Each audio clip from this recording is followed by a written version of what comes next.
नमस्कार मित्रांनो, आज आपण पाहणार आहोत इशित भट प्रकरणानंतर अमिताभ बच्चन यांनी केलेलं वक्तव्य काय आहे.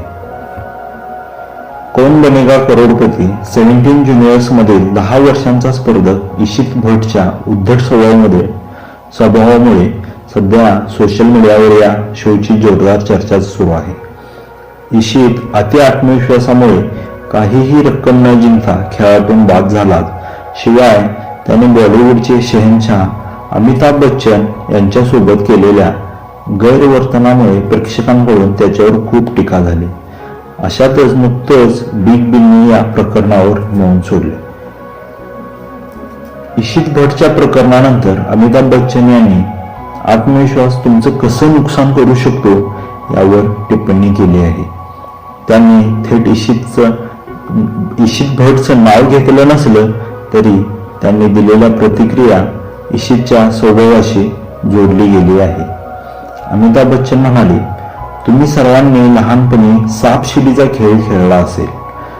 जेव्हा तुम्ही जिंकण्याच्या अगदी जवळ पोहोचता तेव्हा अचानक एक मोठा साप येतो आणि तुमचा खेळ पूर्णपणे बदलतो. तुम्हाला तो एकदम खाली ओढतो. वास्तविक जीवनातही असंच घडतं. खऱ्या आयुष्यातील हा साप आहे अति आत्मविश्वास. प्रत्येक खेळ काही मूलभूत तत्वांवर आधारित असतो.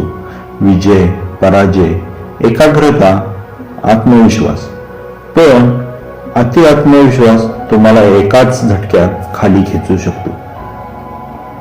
अमिताभ शेवटी म्हणाले, कासवाचा विजय होणं अशक्य होतं, परंतु सशाच्या अति आत्मविश्वासामुळे तो जिंकलेली बाजी हरला.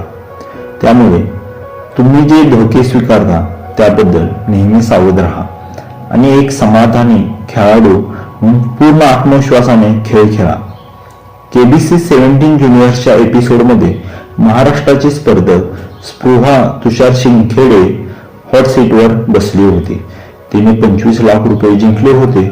पुढे खेळ सुरू करण्यापूर्वी अमिताभ बच्चन यांनी तिला हा सल्ला दिला.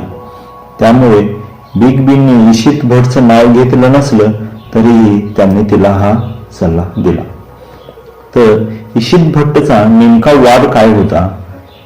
तर गांधीनगर गुजरातचा रहिवासी असलेल्या 10 वर्षांचा इशित भट हॉट सीटवर आल्यानंतर अमिताभ बच्चन यांना मध्येच टोकलं आणि नियमांबद्दल जास्त बोलू नका, मला सरळ माहिती आहे असं सांगितलं.